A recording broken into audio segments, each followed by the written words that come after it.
ఎడబాయని నీ కృపా నన్ను విడువదు ఎన్నటికీ.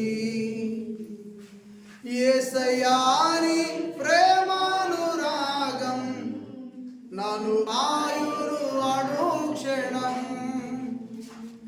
యేసయ్యా నీ ప్రేమానురాగం నన్ను కాయురు అనుక్షణం. ఎడబాయని నీ కృపా నన్ను విడువదు ఎన్నటికీ. యేసయ్యా నీ ప్రేమానురాగం నన్ను కాయును అనుక్షణం. శోకపు లోయలలో కష్టాల కడగండ్లలో కడలేని కడలిలో నిరాశ నిస్పృహలో. శోకపు లోయలలో కష్టాల కడగండ్లలో కడలేని కడలిలో నిరాశ నిస్పృహలో. అర్థమే కాని ఈ జీవితం ఇక వ్యర్థమని నేననుకొనగా. అర్థమే కాని ఈ జీవితం ఇక వ్యర్థమని నేననుకొనగా. కృపా కనికరము గల దేవా నా కష్టాల కడలిని దాటించితివి. కృపా కనికరము గల దేవా నా కష్టాల కడలిని దాటించితివి. ఎడబాయని నీ కృపా నన్ను విడువదు ఎన్నటికీ. ఎడబాయని నీ కృపా. మన తండ్రి అయిన దేవునికి మన ప్రభు అయిన యేసు క్రీస్తు వారి నామమున కృతజ్ఞతాస్తుతులు స్తోత్రములు మహిమయు ఘనతయు ప్రభావములు స్తుతియాగములు సమర్పించుదుముగాక. Thank you daddy, thank you Jesus, thank you holy spirit. మన తండ్రి అయిన దేవునికి మహిమ కలుగునుగాక. ఆమేన్. ప్రియ దేవుని బిడ్డలారా, మనము గత వారము లోకా సువార్త 23వ అధ్యాయము 26వ 25వ వచనం వరకు మనము ధ్యానం చేశాం. మిగతాది ఈరోజు విందాం. ఒకసారి 26 వారు ఆయనను తీసుకొని పోచుండగా. లోకా సువార్త 23వ అధ్యాయము 23వ అధ్యాయము 26వ వచనం నుంచి యేసు క్రీస్తు వారు భూమి మీద ఉన్నప్పుడు చివరి రోజులు. జాగ్రత్త వింటున్నారా?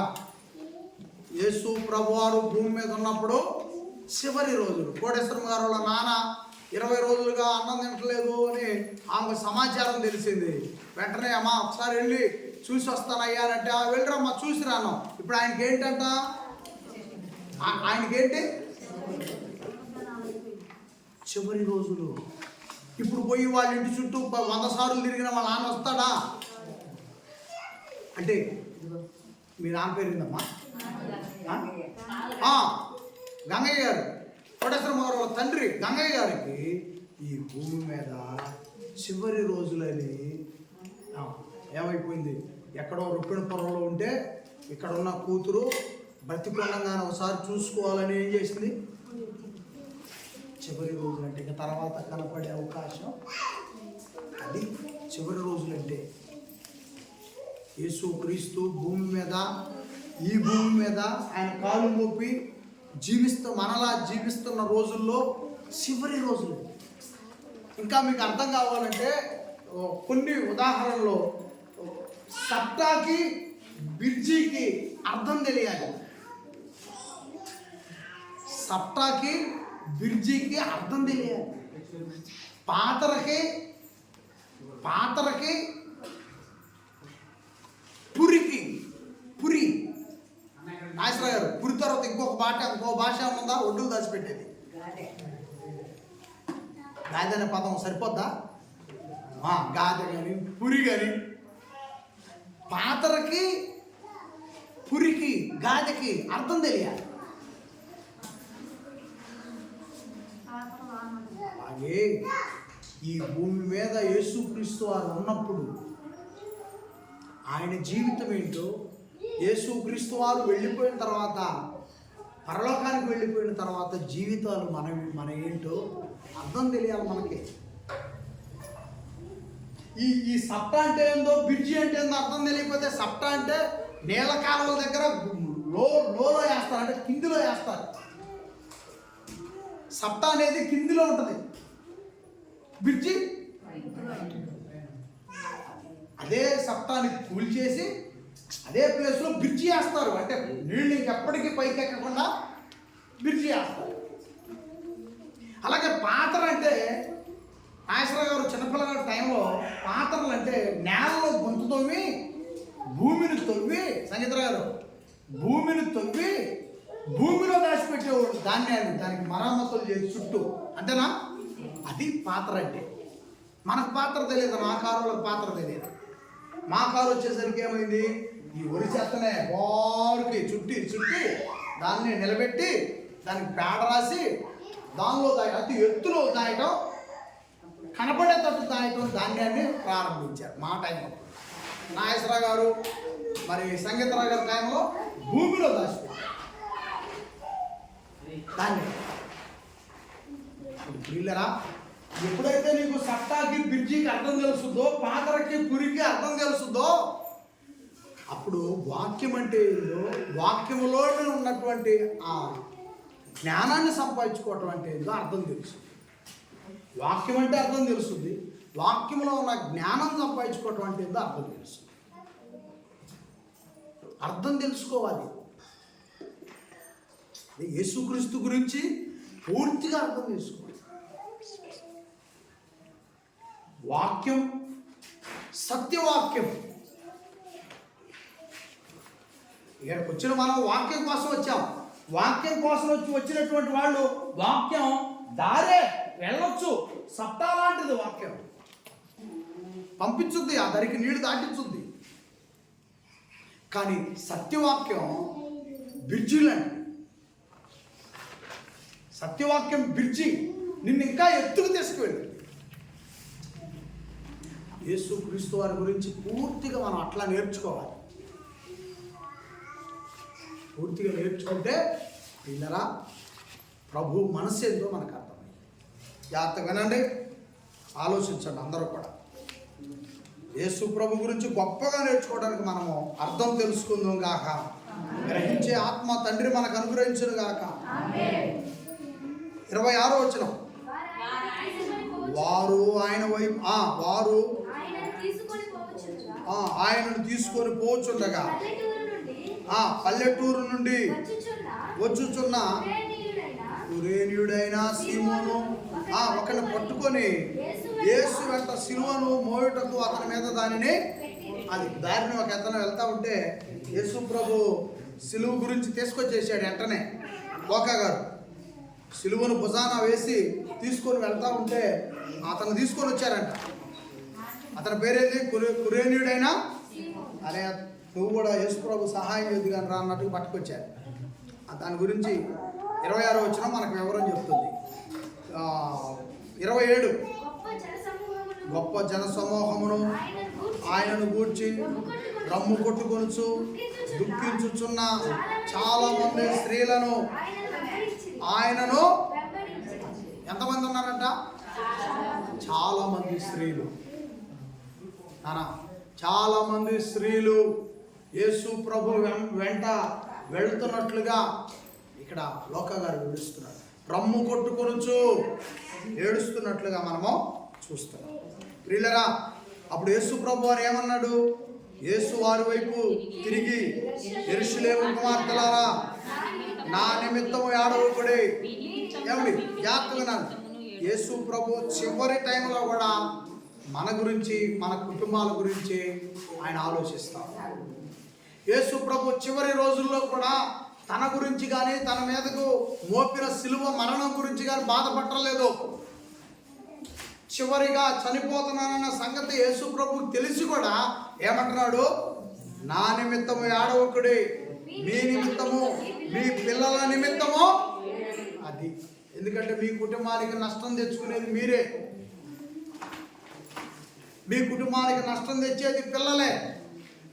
మీ కుటుంబాలకే నష్టం తెస్తారు, పరలోకాన్ని కోల్పోతారు. మీరు మీ ఆత్మీయ జీవితాలకు నష్టం తెచ్చుకుంటారు, పరలోకాన్ని కోల్పోతారు. కాబట్టి మీకోసం ఏడవండి, మీ పిల్లల కోసం, మీ కుటుంబాల కోసం కన్నీళ్లు పెట్టుకోండి. యేసు ప్రభు చెప్పింది ఏంటంటే శరీర సంబంధమైన మాట కాదు, ఇది ఆత్మ సంబంధమైన మాట. శరీర సంబంధంగా ఏడవమని కాదు. జ్వరం వచ్చినప్పుడు, జలుబు వచ్చినప్పుడు, దగ్గు వచ్చినప్పుడు వీటి కోసం కాదు ఏడ్చేది. ప్రియులరా, మన ఆత్మీయ జీవితం, పెద్దవాళ్ళమైన పిల్లలమైన ఆత్మీయ జీవితం బాగుండాలని యేసు ప్రభు సిలువను మోసుకుంటా కూడా ఈ త్యాగం నా కోసం కాదు, మీకోసం చేస్తున్నా, మీ పిల్లల కోసం చేస్తున్నా, మీ భావితరాల కోసం చేస్తున్నా, ప్రపంచ మానవాళి కోసం చేస్తున్నా, ఎవరి కుటుంబం కోసం వాళ్ళు కన్నీళ్లు విడిచి దేవునిలో బాగుగా ఉండండి. అప్పుడు మీరు దేవుడు అనుగ్రహించే పరలోక రాజ్యాన్ని చూస్తారు. నా తండ్రి మీకు పరలోక రాజ్యాన్ని ఇస్తాడు, ఆ పరలోక రాజ్యానికి నేను మిమ్మల్ని తీసుకువెళ్తానని ప్రభు సెలవిస్తాను.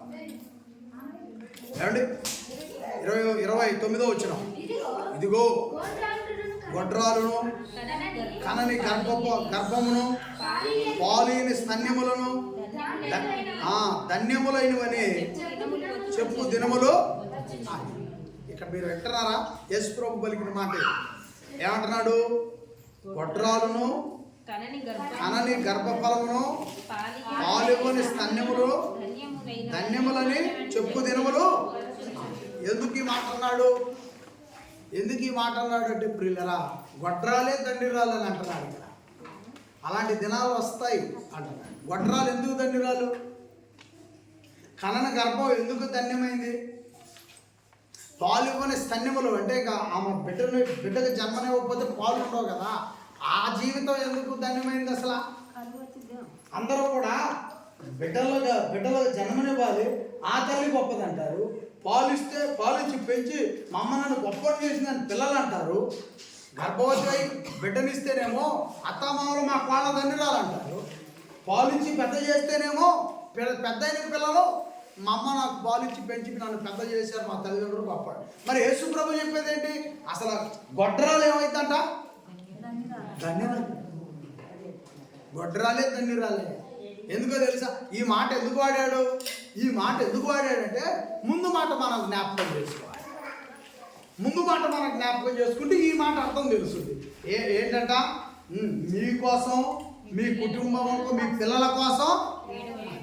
ఇప్పుడు ఒక బిడ్డను కానీ ఆ బిడ్డకు జన్మనిచ్చి ఆ బిడ్డలను సరైన రీతిలో పెంచకపోతే వాళ్ళు అడ్డదిడ్డంగా దేశం మీద పడి, ఊరు మీద పడి ఆ అడ్డదిడ్డమైనటువంటి వారిగా మారిపోయారు అనుకోండి, ఏమంటారు? ఎందుకయ్యా, ఎందుకు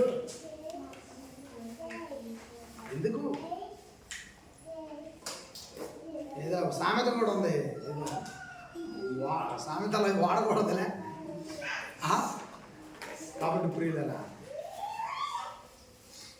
వడ్రాలు ధన్యురాలు అయిపోయే పరిస్థితులు వస్తాయి, పిల్లల కనన వారు పరిస్థితులు ధన్యులు అయ్యే పరిస్థితులు వస్తాయని అన్నాడంటే పిల్లల యొక్క పెంపకాల గురించి ఆ తల్లిదండ్రులకు హెచ్చరిక జారీ చేశాడు యేసు ప్రభు సిలువలో కూడా.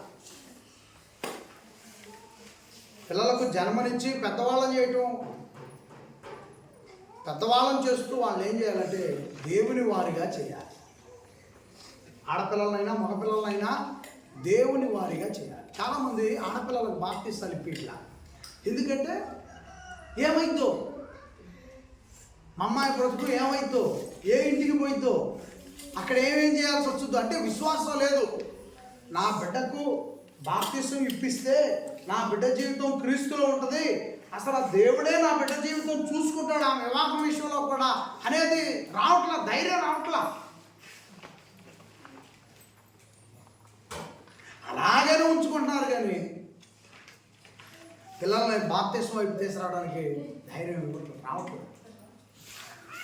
కాబట్టి ప్రియులరా, గమనించి అందరూ కూడా అర్థం చేసుకోండి. ఆడపిల్లలైనా మగపిల్లలైనా బాప్తిస్మం అనేది ఖచ్చితంగా దేవుని వారిగా మనం మార్చాలి. దేవుని వారిగా చేసి దేవునిలో పెంచి ప్రభువారి శరీరము ప్రభువారి రక్తము దేవాలయంలో ఇక్కడ తీసుకునేటట్లు వారికి దారి చూపించి అప్పుడు ఆ సమయం వచ్చినప్పుడు వివాహం వైపు నడిపిస్తే, అంటే మొదటిగా ఆడపిల్లలైనా మగపిల్లలైనా దేవుని వారిగా చెయ్యాలి. జ్ఞాపకం చేసుకోండి అమ్మా. ఒకవేళ అలా చేయకపోతే, అలా చేయని పరిస్థితి నా జీవితంలో మీ జీవితంలో ఏర్పడింది అనుకోండి, మనకంటే ధన్యులు ఎవరంట? గొడ్డరా. కానీ ఊరంతా ఏమంటారు? ఎదురవుతుంది అనుకో, నాటకాలు ఏది ఆమె ఎదురొస్తే గొడ్డలు ఎదురొస్తుంది అనుకో, ఈ నలుగురు ఐదుగురు పిల్లలు కావాలి. నాటకాలు. కానీ దేవుడు ఏం చెప్తున్నాడు? అరే కానీ నువ్వు పెంచి నువ్వు పెద్ద చేసిన అమ్మా వాళ్ళను దేవుని వారిగా చేయకపోతే నీకంటే కూడా బెటర్ క్వాలిటీ ఎవరిది? నువ్వు అంటున్నవే ఆమెది. నువ్వు ఏదైనా పెంచి దేవుని వారిగా చేస్తే అప్పుడు ఆమెతో పాటు నీకు కూడా క్వాలిటీ ఉంటుంది. ఆమెకు లేరు, అవసరమైతే వాళ్ళ చిన్న చెల్లెల కొడుకునో లేకపోతే వాళ్ళ కుటుంబీకుల్లో ఎవరో ఒకనో, అసలు వాళ్ళు ఎవరు ఇవ్వనంటే ఇచ్చేవాళ్ళు ఎవరో చాటు ఉంటున్నారు కాబట్టి వాళ్ళు తెచ్చుకొని వాళ్ళు పెద్ద చేసి దేవుని వారిగా పెంచుకుంటుంది. లేరయ్యా కలగలేదు, అవును తెచ్చుకుంటుంది. కానీ కలిగి ఉండి ఉపయోగం ఏంటి? ఇప్పుడు నలుగురు ఉన్నారు, పెంచింది, కన్న జన్మనిచ్చింది, పెంచింది. ఏమో అసలు లేరు, ఒకరిని తెచ్చుకుంది, దేవాలయానికి పట్టుకొచ్చుకుంటుంది, దేవుళ్ళు ఉంచుతుంది. నీకు నలుగురు ఉన్నారు, నువ్వు ఏడాడో ఉంచుతున్నావు, వదిలిపెట్టి వస్తున్నావు, అడ్డం అనుకుంటున్నావు, గోళ అనుకుంటున్నావు. మనం సేవకులుగా అమ్మా వచ్చి అమ్మా అనగడానికి 2వ వారం వారికి ఆ పిల్లలు గారు అమ్మా ఏదమ్మా అన్నం అనుకో, ఏమనుకుంటున్నావు ఏంది మా పిల్లలు అంటే, రాకపోతే మళ్ళీ దేవాలయానికి ఆడుకో, బురదలో దెబ్బలో ఆడుకో, అటు బురదకో దెబ్బకో వదిలిపెట్టి వస్తాం ఆడుకోమని. వాడు ఈ ప్రార్థన పోయింటి వేలకడ దెబ్బలో బోడిదా, బజాట్లో బోడిదా, ఈ లేనిపోయిన క్రిములన్నీ బాగా ఒంటి నిండా పూసుకొని అట్లా తర్వాత టైఫాయిడ్ వచ్చింది. దేవుడి దృష్టిలో అసలు లేనటువంటి పిల్లలే లేనటువంటి తల్లేమో, పిల్లలే లేని ఆ సహోదరేమో ధన్యురాలు అవుతుంది. పిల్లలు కలిగి 9 నెలలు 10 నెలలు మోసి నొప్పులు భరించి బాధలు పడి జన్మనిచ్చి ఆ పత్యాలు చేసి పెంచి ఇంత చేసినటువంటి తల్లేమో సరైన మార్గంలో దేవుని వారిగా బిడ్డలు పెంచకపోతే, ఒకవేళ లోకం దృష్టిలో ఏమైనా నాకు బలంగా ఉంది నా పిల్లలు అనుకుంటారేమో, కానీ దేవుని దృష్టిలో మాత్రం జీరోనే. అది యేసు ప్రభు ఆవేదన, యేసు ప్రభు బాధ, కన్నీళ్ళు, యేసు ప్రభు కన్నీళ్ళకి అర్థం అది అంటే యేసు ప్రభు కన్నీటి అర్థాన్ని జ్ఞాపకం చేసుకోండి. ప్రభు చివరి రోజుల్లో తన ఆవేదన అంతా కూడా బయటపెడుతూ ఏడుస్తున్నాడు ప్రభు. మనందరి జీవితాలు ఇంకా ఇంకా క్వాలిటీగా మారాలని ఇందా చెప్పాను కదా నేను.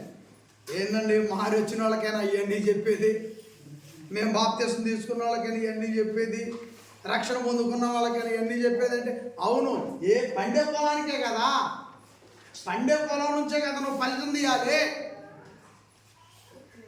పొలం పండుతుంది, గత సంవత్సరం 20 క్వింటాలు అయింది, ఈ సంవత్సరం 19 కావాలనుకుంటావా 30 కావాలనుకుంటావా? మాట్లాడరే రైతులు, మాట్లాడండి. ఈ సంవత్సరం 30 తీయాలనుకో, 30 క్వింటాల ఎకరంలో పండియాలనుకుంటావా 15 క్వింటాలు పండియాలనుకుంటావా?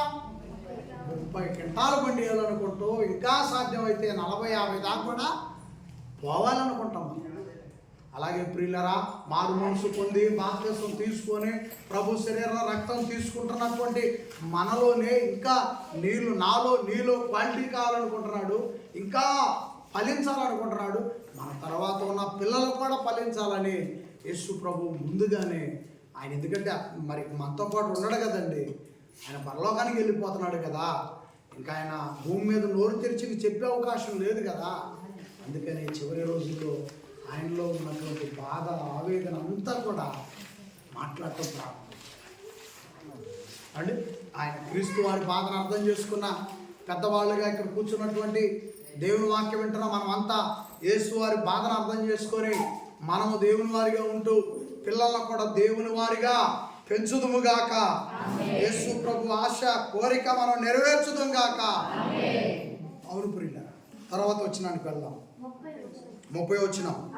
అప్పుడు మా మీద పడుడని పర్వతములతోనూ మమ్మును కప్పుడని కొండలతోనూ జనులు చెప్పజాగుదురు. వారు పచ్చి మానుకే ఇలాగూ చేసిన ఎడల ఎండిన దానికి ఏమి చేయుదురో అని చెప్పుదు. మరి ఇద్దరు ఆయనతో కూడా చంపబడుటకు తేబడిరి. వారు నేరము చేసినవారు. జాగ్రత్తగానే, వారు నేరం చేసినవారు. వారు నేరం ఇద్దరు తెచ్చారంటే యేసు ప్రభుతో పాటు చంపడానికి. యేసు ప్రభుతో పాటు ఇద్దరు తీసుకొస్తే వాళ్ళిద్దరు ఏం చేశారంట? నేరం చేశారు. వాళ్ళిద్దరూ కూడా తప్పు చేశారు. తప్పులు రుజువైంది. కానీ యేసు ప్రభు పైన ఒక్క తప్పన్నా, ఒక్క నేరమన్నా రుజువైందా? అయినా కూడా ప్రభుకి ఈ మరణ శిక్ష, జనం కేకలు వేసి ఆ మరణ శిక్ష వేస్తేనే తప్ప, లేకపోతే మేము అన్నం ముట్టుకో, మేము రోడ్లను దిగ్బంధం చేస్తాం, ధర్నాలు చేస్తాం, ఈ రాజ్య స్థాపనలు అల్లరి పుట్టిస్తాం, రకరకాలుగా కేకలు పెట్టారు. అప్పుడు ఆ పిలాతు, మీ కేకలే గెలిచి నీలే అని చెప్పి యేసు ప్రభుకి మరణ శిక్ష. ఏ నేరం లేకపోయినా మనందరి రక్షణ కోసం యేసుక్రీస్తు మరణ శిక్షకు తల వంచాడు. కాబట్టి ప్రియులరా, ఇక్కడ ఉన్న ఇద్దరు మాత్రం నేరం చేశారు. తప్పులు ఉన్నాయి వాళ్ళ బ్రతుకులో. 33.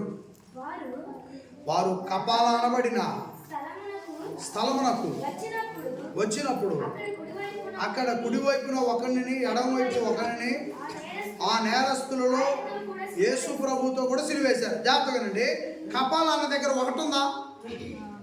కపాల అన్న దగ్గర ఒకటి ఉందా చూడండి. ఆ ఒకటి కింద వేసాడు చూడండి.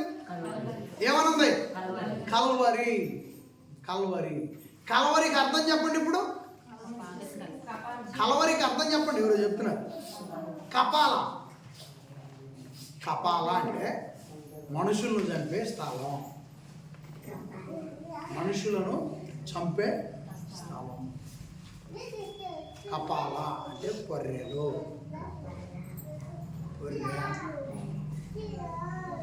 పొర్రెలు అటువంటి మా తెలియదంటే యూట్యూబ్లో అఘోరా తిరుగుతుంది చూడండి. అఘోరా ఆ కారు నిండా పొర్రెలే. ఆడానికి వచ్చుకుందా మనుషులు పొర్రెలు కారు నిండా పెట్టుకుంది. అవే పొర్రెలు. కపాల అంటే పొర్రెలు. కపాల అంటే మరొక అర్థం, మరొక మీనింగ్ ఏంటంటే కల్వరి. ఈ కపాలని ఇక్కడ కింది భాగంలో కల్వరి అని ఇచ్చాడని, ఇక కల్వరి మినిస్ట్రీ, కల్వరి మహోత్సవం, కల్వరి పండగలో, కల్వరి ఉపవాసాలు, కల్వరి ఉజ్జీవ కోటాలు, ఇక కల్వరి ఇక వాళ్ళు పడింది. ఇక కల్వరికి అర్థం చెప్పండి. కపాలం. ఇప్పుడు కల్వరికి అర్థం తెలిసిన వాళ్ళు ఇప్పుడు చెప్పండి. కపాల మహోత్సవాలు, కపాల మినిస్ట్రీ, కపాల కూటంలో. నీ కపాలం గంతలాడా. ఒక పేరు, మినిస్ట్రీకి ఒక పేరు పెట్టుకునేటప్పుడు పూర్తి స్థాయిలో అర్థం తెలియాలి. ఇప్పుడు క్రీస్తుది కూడా కల్వరి. క్రీస్తు వారి ప్రార్థనా మందిరం అంటాం మంచిదా? కపాల ప్రార్థనా మందిరం అంటాం మంచిదా? క్రీస్తు వారి ప్రార్థనా మందిరం బోర్డు బాగుందా? కపాల ప్రార్థనా మందిరం మందిరం బాగుందా బోర్డు? ఏం బాగుందండి? క్రీస్తు పేరు మీద పెట్టుకో,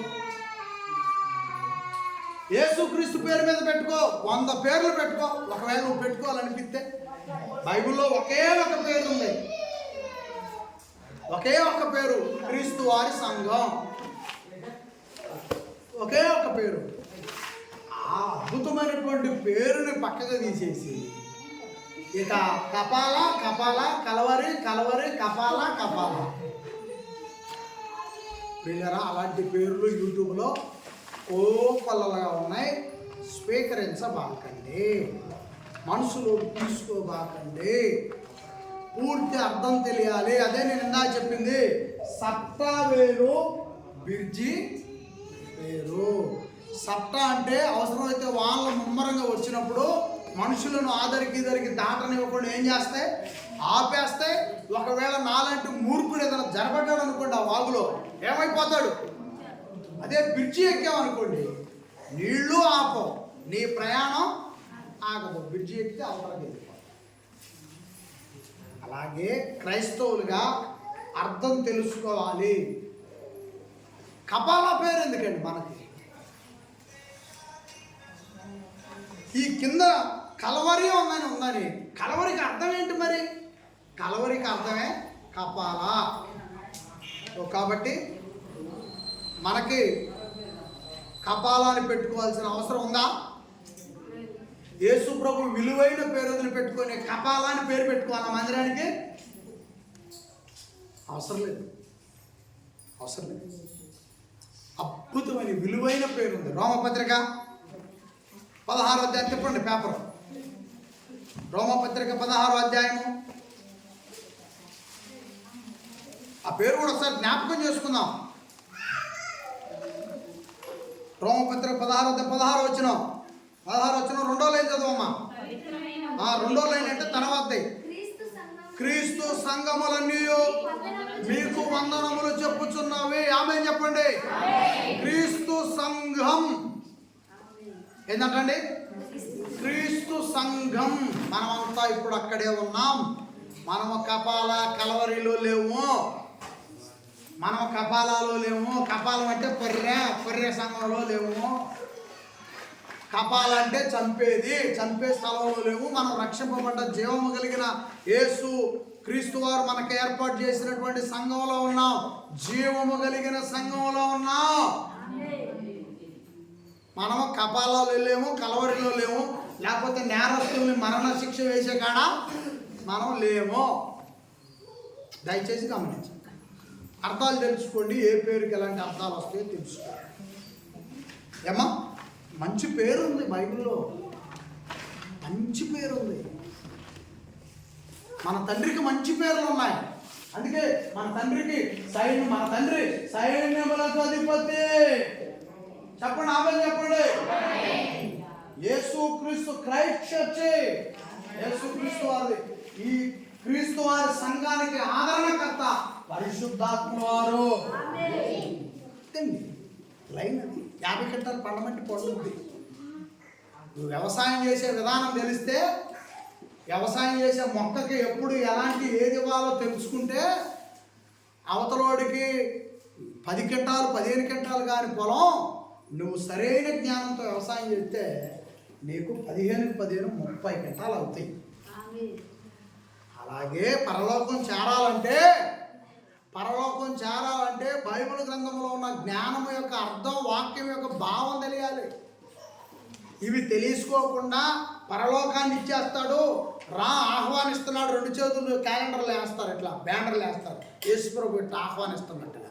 అంత తేలికేం కాదు, విసిరవతలే వేస్తాడు సరైన జ్ఞానం లేకపోతే.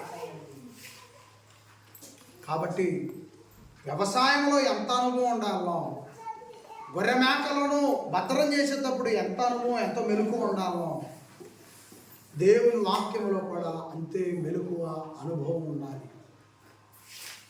మన తండ్రి సైన్యములకు అధిపతి యెహోవా, మన ప్రభు మనకిచ్చినటువంటి సంఘం క్రీస్తు సంఘం. మనల్ని పరిరక్షించడానికి తండ్రి ప్రభు ప్రార్థన చేసినప్పుడు పంపించాడు. ఎవరిని? పరిశుద్ధాత్మ వారిని. ఇప్పుడు ఈ ఆరాధన లైవ్ పెట్టాడు పరలోకానికి. పరిశుద్ధాత్మ వారు లైవ్ పెట్టాడు. తండ్రి చూస్తున్నాడు. అందుకే మచ్చటం కూర్చోండి, మర్యాద నీట్గా ఉండండి దేవుడి దగ్గర. యాక్షన్. సమయం ఇంకొక 10 నిమిషాలు. అమ్మ చెప్పు, చదువురా. 34 వచ్చిన. యేసు తండ్రి, చూడండి, తండ్రి వీరేమి చేయుచున్నారో వీరు ఎరుగరు కనుక వీరిని క్షమింపమని. అది యేసు ప్రభు ఒక్క మాటలో వాళ్ళు చేస్తున్న పని అంతటికి ఒక్క మాటలో చేసేసి కొరడాలు తీసుకొని పడుతున్నారు, ఈడ్చుకొని పోయారు, ఉమ్ము వేశారు, గుద్దారు, అరిచేతులు బాగొట్టారు. మరి కొరడా దెబ్బలతో ఒళ్ళంతా కూడా కొరడా దెబ్బలతో మరి సిలువ మోపారు, కింద పడ్డాడు ప్రభు. మరి లేవమని మళ్ళీ కొడుతున్నారు. చివరికి ఎన్ని బాధలు పెట్టాలో అన్ని బాధలు ప్రభువుని పెడుతున్నారు. అప్పుడు యేసు ప్రభు ఏమని అంటున్నాడు? యేసు ప్రభు, తండ్రి వీరేమి చేయుచున్నారు వీళ్ళు వెరుగురు కనుక. ఒక్క మాటతో చెప్పేసి క్షమాపణ. చాలా పెద్ద, క్షమాపణ అనేది ఒక పెద్ద బలమైనటువంటి ఫౌండేషన్. క్షమాపణ బలమైన ఫౌండేషన్. యేసు ప్రభు స్థాపించాడు. ఆ క్షమాపణ అనే ఒక వ్యవస్థను స్థాపించాడు యేసు. అది నా పట్ల క్షమాపణ, మీ పట్ల క్షమాపణ. ఒకరి పట్ల ఒకరు ఏం కలిగి ఉండాలంట? క్షమాపణ.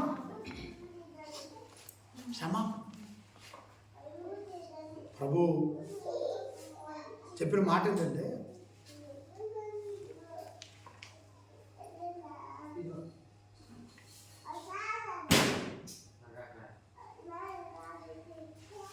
ఒక విలువైనటువంటి ఒక వస్తువుని తీసుకొని,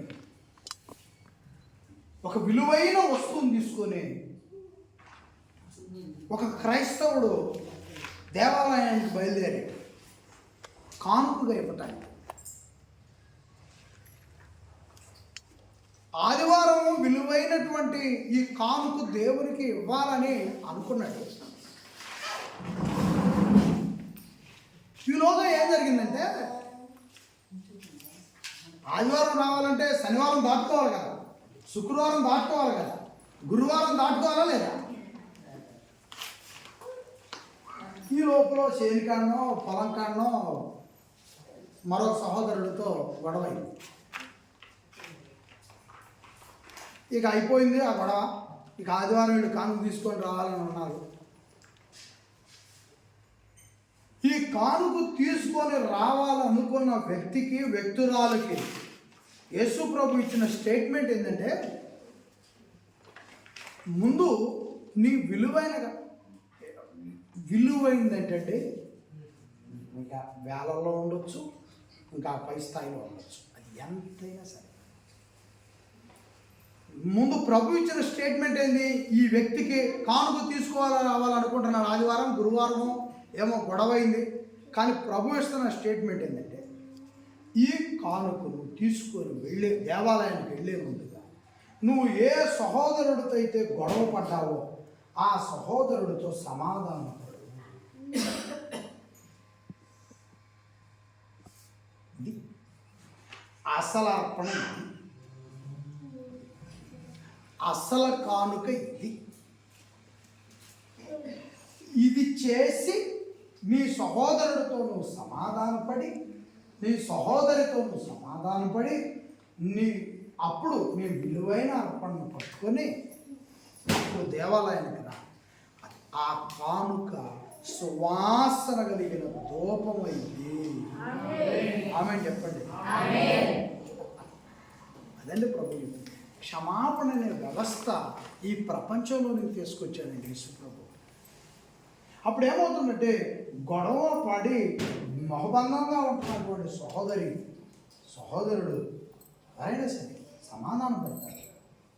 మళ్ళీ కలుపుతాడు యేసు ప్రభు. ఇద్దరు కలుపుతాడు.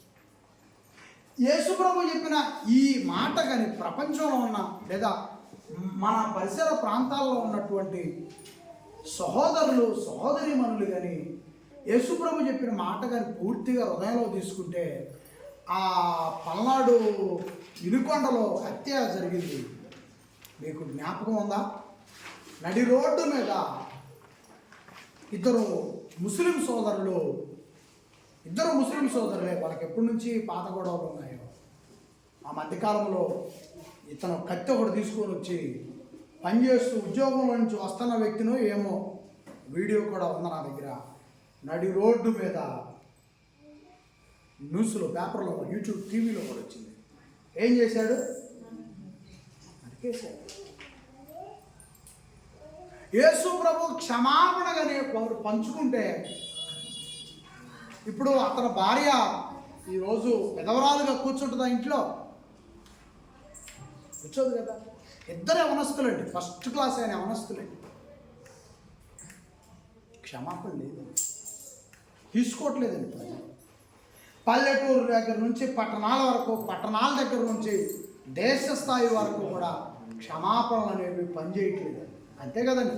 అసలు యేసు ప్రభు జన్మించినటువంటి ఆ దేశంలోనే ఇప్పటికీ క్షమాపణ అనేది సరిగా పనిచేయట్లేదు.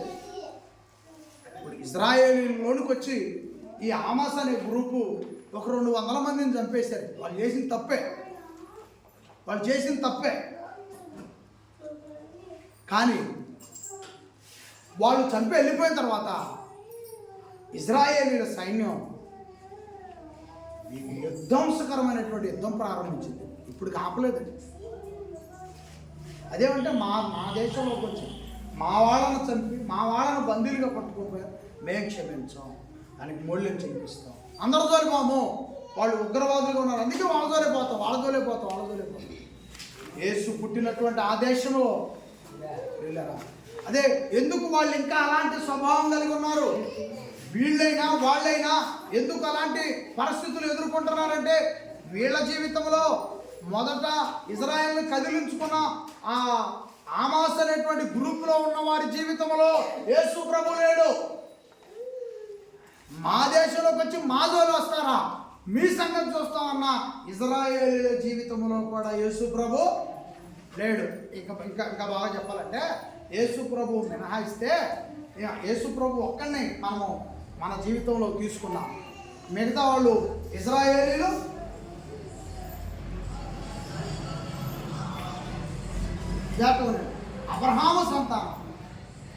అబ్రహాము సంతానంలో ఆగర్ సంతానం ఈ ముస్లిమ్స్, సారాయి సంతానం ఈ ఇజ్రాయేల్.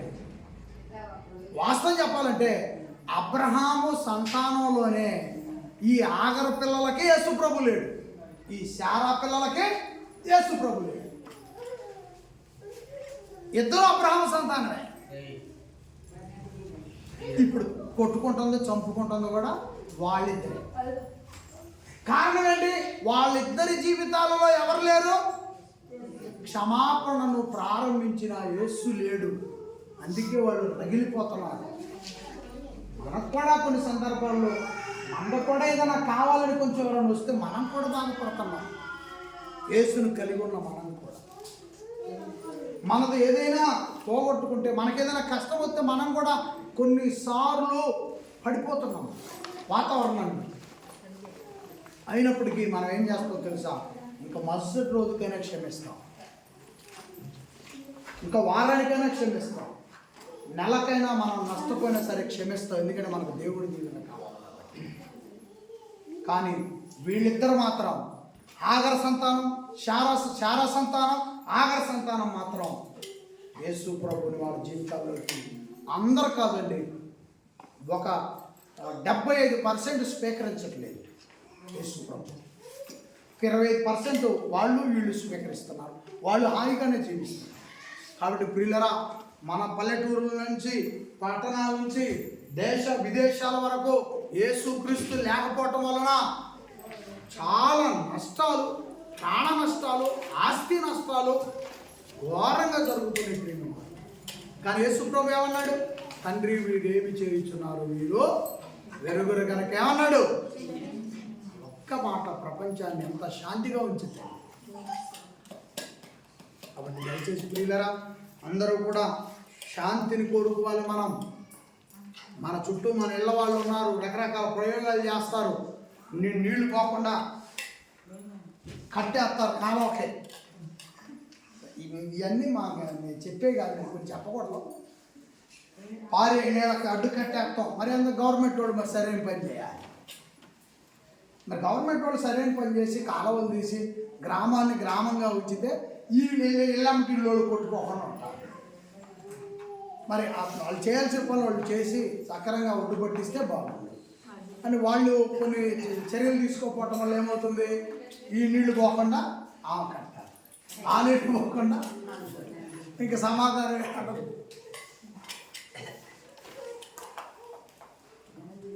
కాసేపు పట్టదు, వేసిన కట్ట సొత్త తీసుకుని కొట్ట కాసేపు పట్టదు. కానీ వాళ్ళ మనస్తత్వం లేదనుకొని వదిలేయటమే, ఇంకా ఎటో కట్ట వదులుకోవటమే. నేను మసాట్లో క్షమాపణ చెప్పండి.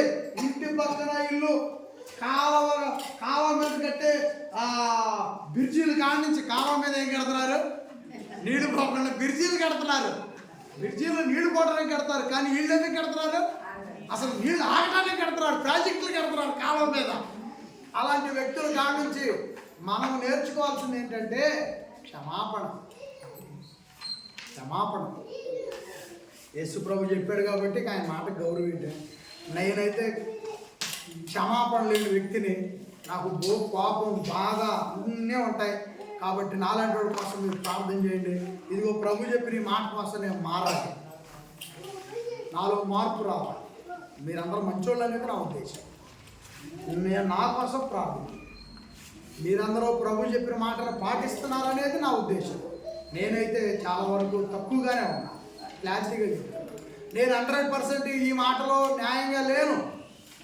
అయితే ప్రభు చెప్పాడు, ఆయన కష్టాల్లో ఉండి సిలువను మోస్తా కూడా చెప్పాడు. కాబట్టి నేనైతే మారడానికి ప్రయత్నం చేస్తాను. మీకు కూడా ఒకవేళ నాలాగా అనిపిస్తే మీరు కూడా మారండి. పర్వాలేదు, నేను పర్లేదంటే నేను బాగానే ఉన్నానండి అంటే నేను చేసేది ఏమంటే ఓకే. చివరి ముగింపు మాట, ఎందుకంటే సమయం అయిపోయింది. చివరి ముగింపు మాట, వారు ఆయన వస్త్రములు పంచుకొనుటకై చీట్లు వేసిరి. 35 ప్రజలు నిలబడి చూచుచుండిరి. అధికారులు వీడు ఇతరులను రక్షించెను, వీడు దేవుడు ఏర్పరచుకొనిన క్రీస్తు అయిన ఎడల తన్ను తాను రక్షించుకొనమని అపహసించిరి. 35 వరకు టిక్ పెట్టండి అమ్మా. 35, 36 నుంచి మనం వచ్చేవాళ్ళం. ఏమని అపహసించారంటే యేసుప్రభుని, ఆయన బాధలో ఉన్నాడు, ఆయన సిలువ మోస్తూ ఉన్నాడు, కన్నీళ్లు పెట్టాడు. అయినా ఆయన మళ్ళీ ఇంకా ప్రపంచానికి విలువైనటువంటి మాటలు నేర్పిస్తూ ఉన్నాడు. అలాంటి మహనీయుడిని అండి ప్రజలందరూ నిలబడి చూచుచుండిరి. అధికారులను వీడు ఇతరులను రక్షించాను, వీడు దేవుడు ఏర్పరచుకున్న క్రీస్తు అయిన ఎడల తన్ను తాను రక్షించుకోనమని ఏం చేశారంట? చివరిలో కూడా యేసుప్రభుని అపహసిస్తాడు. రక్షించుకోమను, నువ్వు దేవుడు ఏర్పరచుకున్న క్రీస్తు అయితే నిన్ను రక్షించుకో, మమ్మల్ని రక్షిస్తానంటున్నావు కదా. అవమానపరిచాడు, ఎగతాళి చేశాడు. కానీ యేసుప్రభు ఎక్కడా కూడా రోషం అనేది తెచ్చుకో. ఈ విషయంలో యేసుప్రభు రోషం అనేది తెచ్చుకో. అసలు యేసుప్రభు జీవితంలో రోషానికి ఒక చోట తప్ప ఎక్కడా కూడా స్థానం లేదు. ఆయన రోషపడ్డాడు ఒక చోట. ఎక్కడంటే ఆయన రోషపడదు ఎక్కడంటే దేవాలయం దగ్గర ఆయన కోపం ఆ పళ్ళలన్నీ పడద్రోసేశారు. కానీ సిలువ యొక్క త్యాగానికి వచ్చేది ఆయన ఎక్కడ కోపడ్డట్టు కానీ, ఆయన ఎక్కడ రోషం తెచ్చుకున్నట్టు కానీ, వాళ్ళు అపహసిస్తున్నా హేళన చేస్తున్నా ఆయన తీవ్రంగా వాళ్ళ మాటలకు ప్రతిస్పందించినట్టు కానీ లేదు.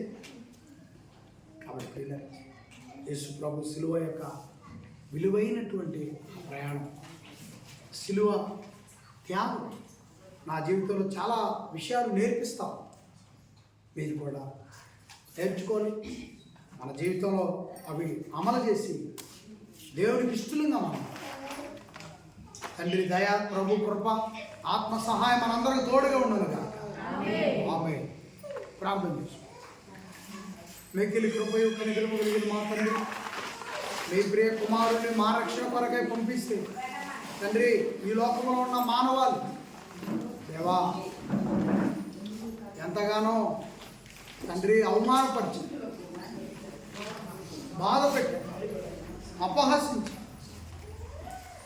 తండ్రి అయినా ప్రభు రోషగించుకుని మా రక్షణ కోసమై మీ కన్నీళ్లు తండ్రి పరలోకంలో ఉన్న మీ కన్నీళ్లు తుడవటం కోసమై మమ్మల్ని అందరినీ మీ పిల్లలుగా చేయటం కోసమై మా ప్రభు అయిన యేసు వారు ఏ మాత్రము కూడా వెనకంజ వేయలేదు, రోషం తెచ్చుకోలేదు.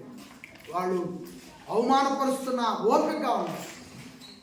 అలాంటి ఓపిక యేసువారి సంఘంలో ఉన్న మా అందరికీ యేసువారి ఓపిక మాలో కలుగునుగాక.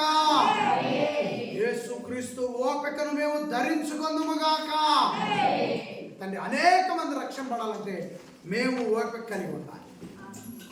మాటల్లో ఓపిక కలిగి ఉండాలి, ప్రవర్తనలో ఓపిక కలిగి ఉండాలి, ఆలోచనలో ఓపిక కలిగి ఉండాలి, నిర్ణయాల్లో ఓపిక కలిగి ఉండాలి, ఉద్దేశాల్లో ఓపిక కలిగి ఉండాలి, ఊహల్లో ఓపిక కలిగి ఉండాలి, హృదయంలో ఓపిక కలిగి ఉండాలి, మనస్సులో ఓపిక కలిగి ఉండాలి, మాట ఓపిక కలిగి ఉండాలి, చూపు ఓపిక కలిగి ఉండాలి, చెవి ఓపిక కలిగి ఉండాలి. నిలువెల్ల మా దేహంలో ఏర్పడే కొన్ని పరిస్థితులు ఓపికను కలిగి ఉండాలి. అలాంటి ఓపిక మాకు నేర్పించయ్యా తండ్రి. మీ కుమారుడు శిలువ త్యాగముతో మాలో ఓపికతో కూడిన ఆత్మీయ జీవితం ప్రారంభించబడునుగాక. సహాయం చేయండి. మీ కుమారుడు చూసి మేము నేర్చుకున్నట్లు మీ పిల్లలుగా మేము సమాజంలో బతకడానికి మాకు ఓపికను దయచేయండి. పరిశుద్ధాత్మ వారి ఆదరణ మా ఓపిక జీవితానికి తోడుగా ఉండునుగాక. ఆయన సహాయం చేసి నడిపించమని కోరు దేవా. ఈ ప్రసంగం విన్న లోకాస్వార్త 23వ అధ్యాయము 35, 26వ వచనం నుంచి 35వ వచనం వరకు ఇక్కడ ఉన్న పిల్లలందరూ విన్నారు. కొత్త జీవితం ప్రారంభించడానికి మాకు సహాయం చేయమని కోరుకుంటున్నాం. యేసు ప్రభు నామముని ప్రార్థన అడిగి వేడుకొనుచున్నాము తండ్రి. ఆమేన్.